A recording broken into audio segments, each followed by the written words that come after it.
परिवर्तन इसलिए नहीं हुआ क्योंकि हम परिवर्तन सामने वालों में देखना चाहते हैं, अपने अंदर कोई परिवर्तन नहीं चाहते। हम चाहते हैं आर्य समाज में भीड़ हो, पर पड़ोस के लोग आए, हमारे घर से कोई ना जाए। हम चाहते हैं भगत सिंह पैदा हो, पर पड़ोसी के घर में पैदा हो, हमारे घर में ना हो। हम चाहते हैं रामकृष्ण पैदा हो, पर पड़ोसियों के घर में पैदा हो, मेरे घर में इंजीनियर और डॉक्टर पैदा होना चाहिए। इसीलिए परिवर्तन होता नहीं। मैं निवेदन कर रही थी आपके समक्ष लखनऊ की उस घटना को। 2 बेटे थे, रिटायर फौजी था, विदेश में नौकरी करते थे, वहीं पर सेट हो गए थे। फौजी की पत्नी का देहांत हुआ तो बड़े बेटे ने छोटे बेटे से कहा, ध्यान से सुनना, इस घटना को आपके साथ भी हो सकती है। छोटे बेटे से कहा, माँ मरी है, तुम चले जाओ, जब पिता मरेगा तब मैं चला जाऊंगा। मौत पर भी बंटवारा हो गया। ओहो, छोटा बेटा आ गया, पर पिता को ये बात पता चल गई। रात को बूढ़े पिता ने चिट्ठी लिखी और चिट्ठी लिख करके बंदूक उठा करके अपने आप को भी गोली मार ली। और जब चिट्ठी पढ़ी गई पुलिस के द्वारा तो चिट्ठी में लिखा था बड़े बेटे के लिए, बेटे तुझे मेरे अंतिम संस्कार में आने की आवश्यकता नहीं है, क्योंकि तेरा भाई ही तेरी माँ और तेरे पिता दोनों का संस्कार करके जाएगा। पर फौजी ने एक बात बहुत अच्छी की थी जो हर कोई नहीं कर सकता। क्या किया?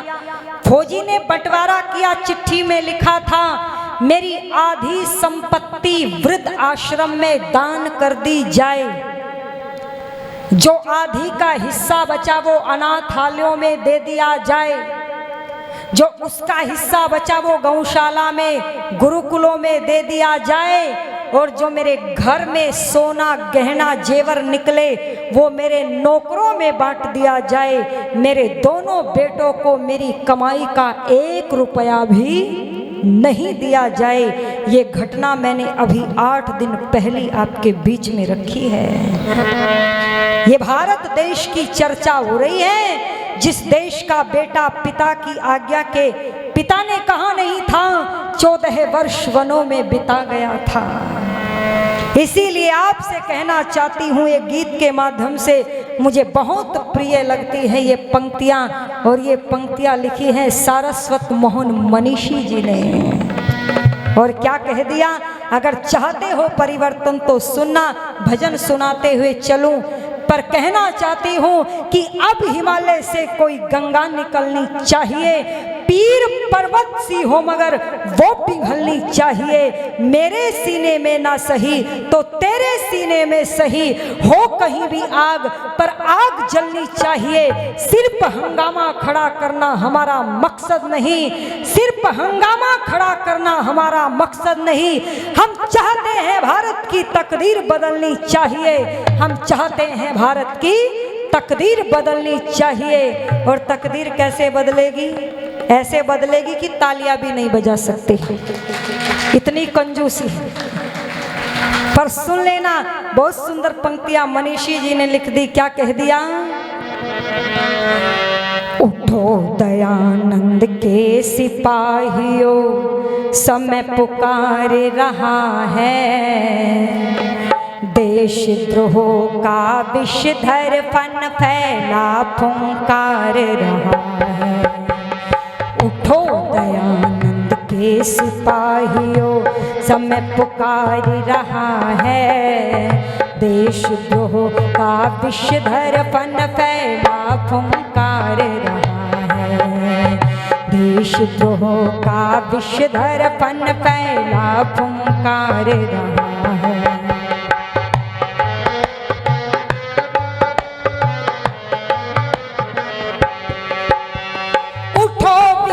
की सूनी आंखें का काजल मांग रही है। उठो विश्व की सोनी आंखें काजल मांग रही है। उठो अनेकों द्रुपद सुताए आंचल मांग रही है। उठो अनेकों द्रुपद सुताए आंचल मांग रही है। मरघट को पन घट सा कर दो, जग की प्यास बुझा दो। भटक रहे जो मरुस्थलों में उनको राह दिखा दो। भटक रहे जो मरुस्थलों में उनको राह दिखा दो। गले लगा लो उनको, गले लगा लो उनको जिनको जग धिक्कार रहा है। देशद्रोह का विषधर फन फैला फुंकार रहा है। उठो दयानंद के सिपाहियों, समय पुकार रहा है।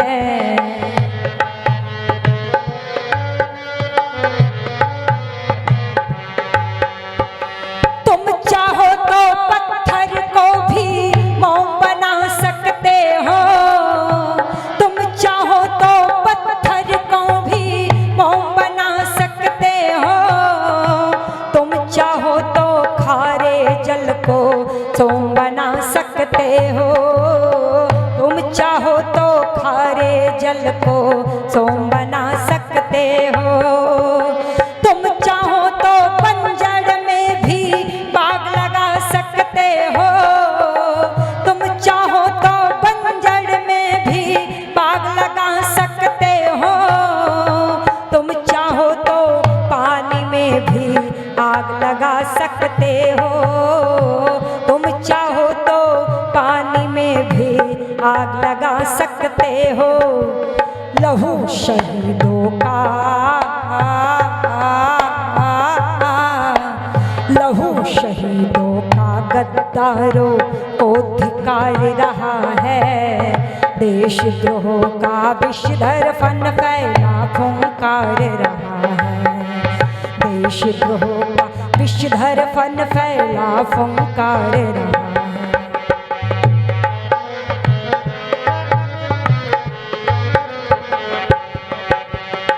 कब तक आंख बचा पाओगे, आग बहुत फैली है। उजली उजली दिखने वाली हर चादर मैली है। उजली उजली दिखने वाली हर चादर मैली है। लेख राम का लहू पुकारे, आप जरा तो खोलो।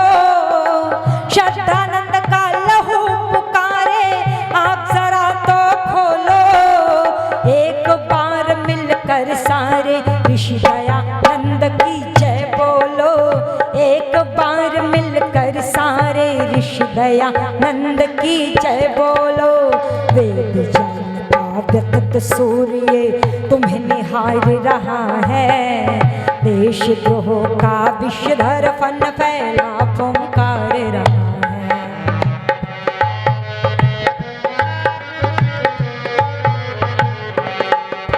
और वादा किया था कभी स्वामी जी से, क्या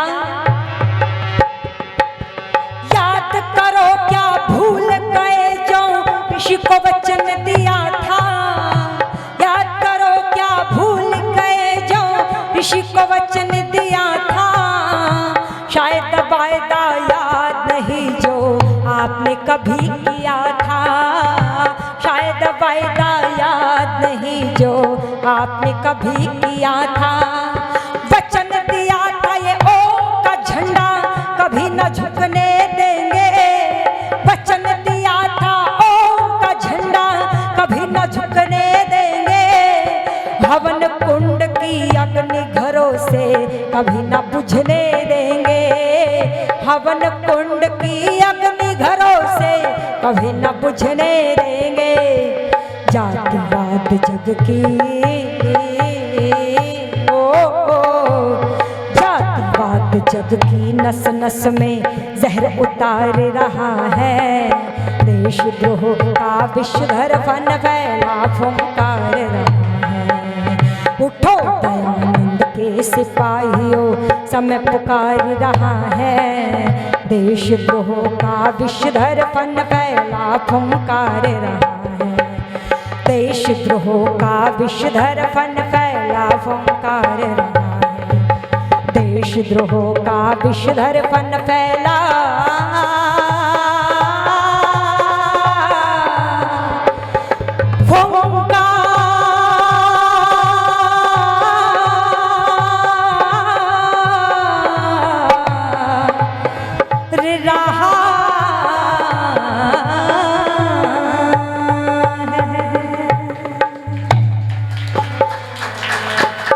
हमारे कर्तव्य बनते हैं कि तब ही ऋषि जीवन चरित्र जो सम्मेलन आप मना रहे हैं सार्थक होगा, जब आप ऋषि दयानंद के कार्यों को आगे बढ़ाएंगे।